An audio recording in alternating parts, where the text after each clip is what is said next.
Olá, você de geografia, seja bem-vindo a mais uma aula. A aula é essa que nós estamos tratando sobre o tema capitalismo e socialismo, onde na verdade nós estamos vendo as principais características desses dois sistemas de governo, né? Que é o capitalismo e o socialismo. Já vimos as características do capitalismo, né? Vimos que o capitalismo tem o lucro, é dividido em classes sociais, né, proletariado e burguesia. Vimos a questão da concorrência, a vantagem, né, de ter esse sistema, o trabalho assalariado, a lei da oferta e da procura.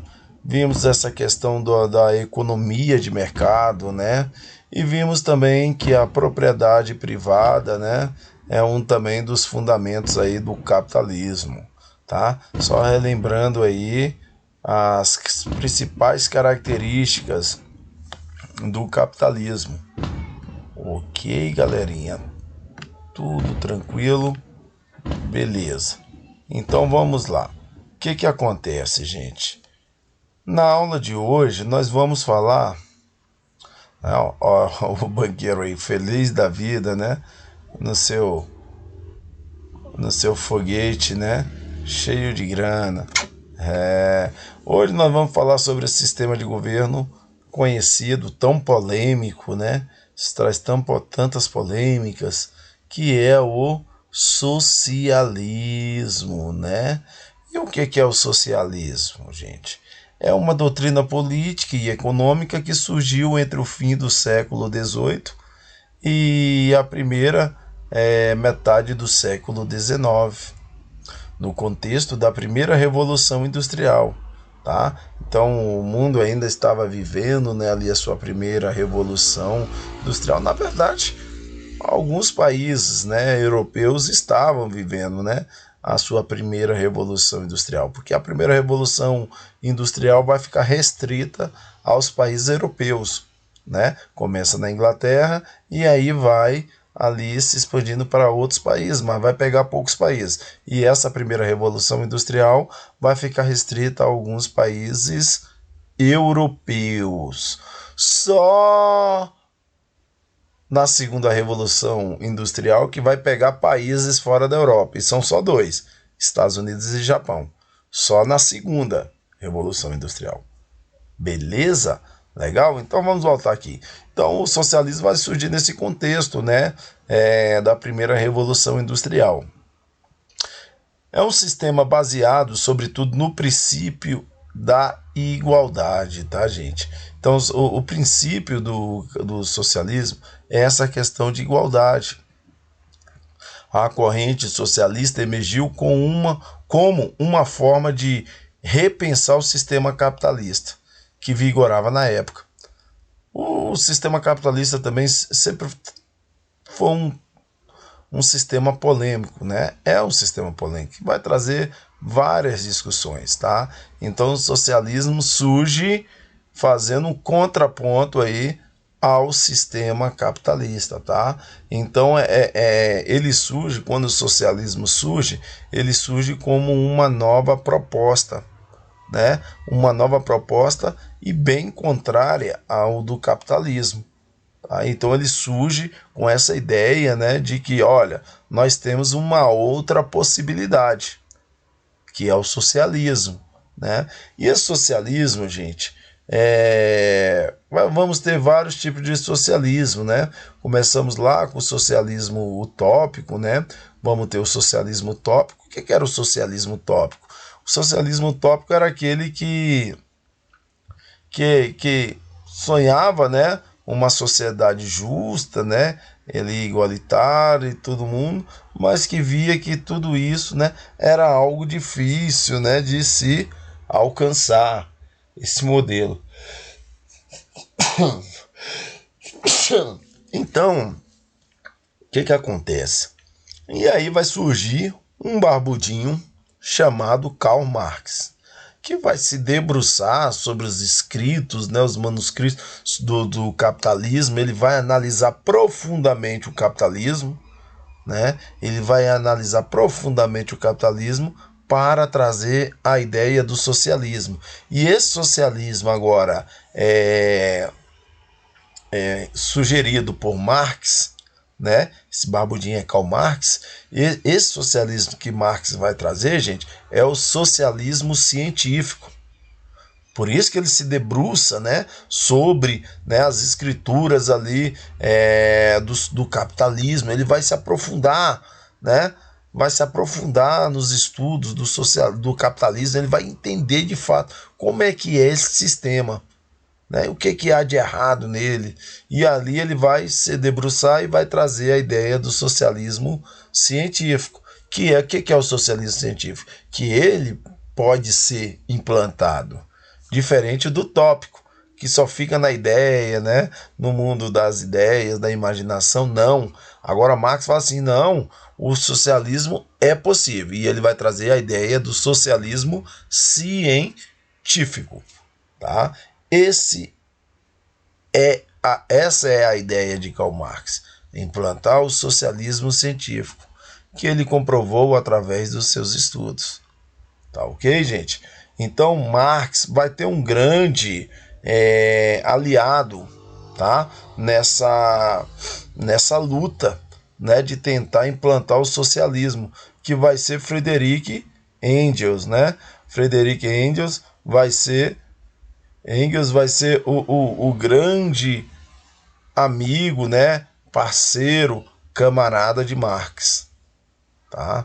Vai ajudar de todas as formas, vai ajudar, vai contribuir de forma científica, né, de forma acadêmica, e vai também contribuir de maneira econômica, tá? Então, Friedrich Engels, né, vai ser o grande aliado, o grande amigo, o grande parceiro dessa longa e dura estrada que eles vão pavimentar, que é o socialismo.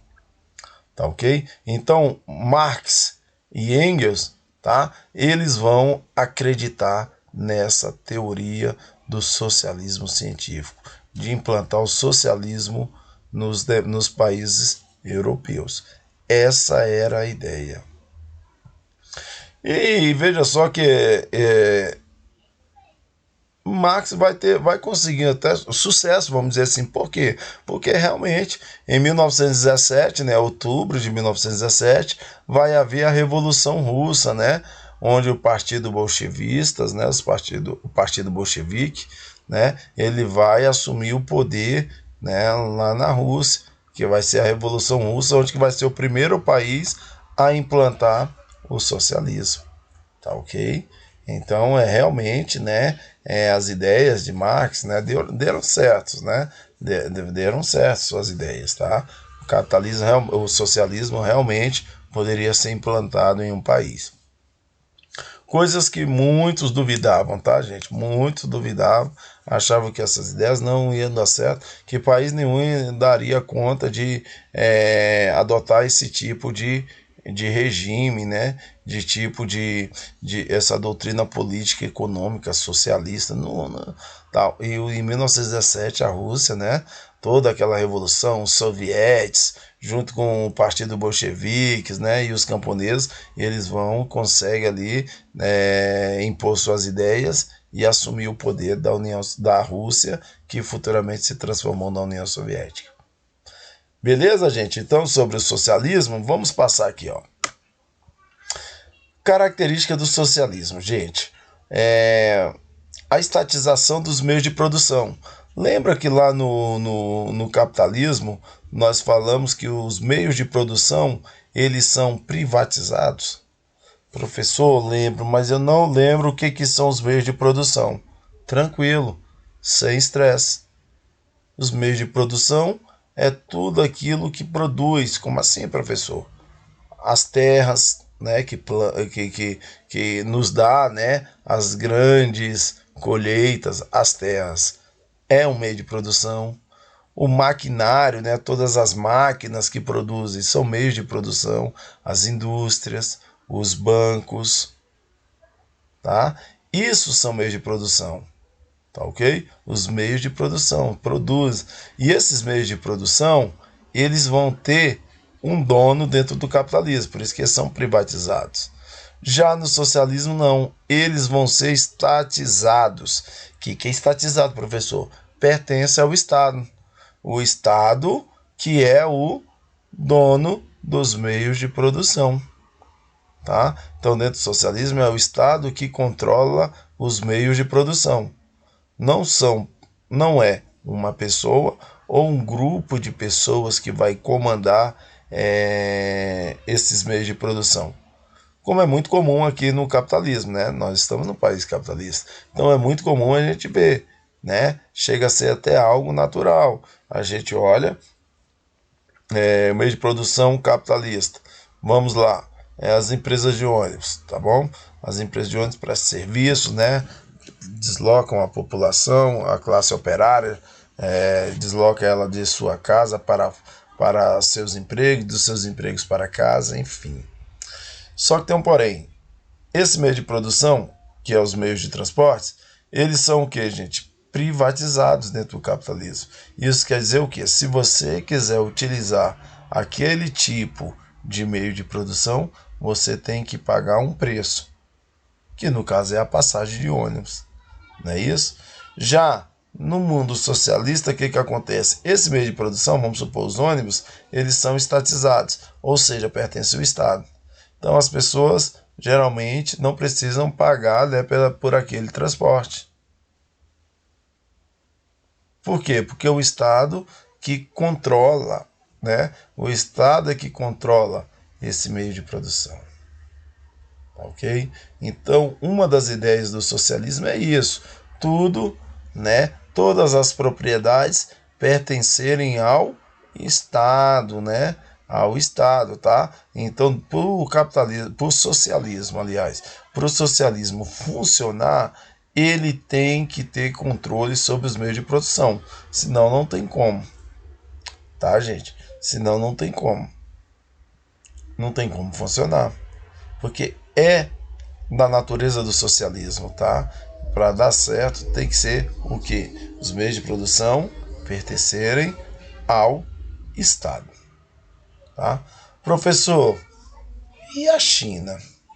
A China, gente.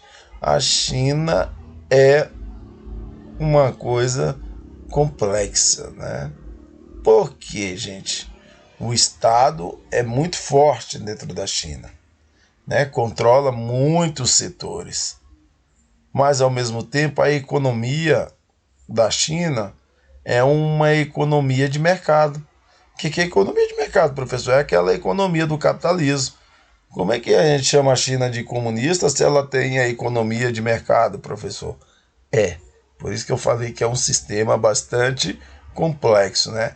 É um misto, né?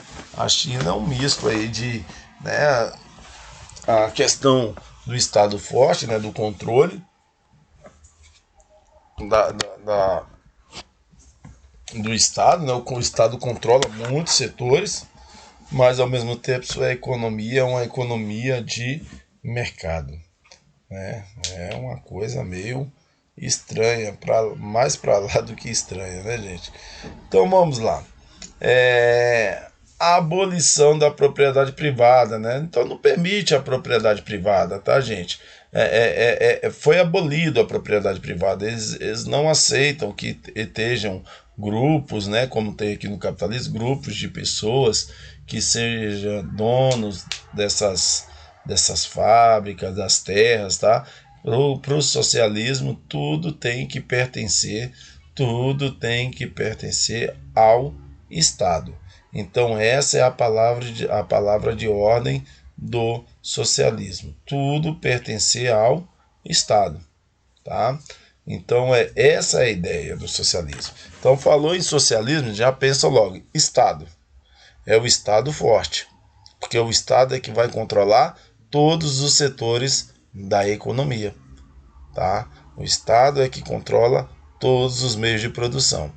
Então é uma questão, falou Estado, olha só, socialismo. Falou em socialismo, concentra-se na questão do Estado. Falou em capitalismo, já pensa nas empresas, né? As empresas que têm o controle, tá, dos meios de produção. Socialismo, o Estado é que tem o controle dos meios de produção. Então, pessoal, vou ficando por aqui, tá? Até a próxima aula e vamos dar continuidade às características do socialismo. Foi.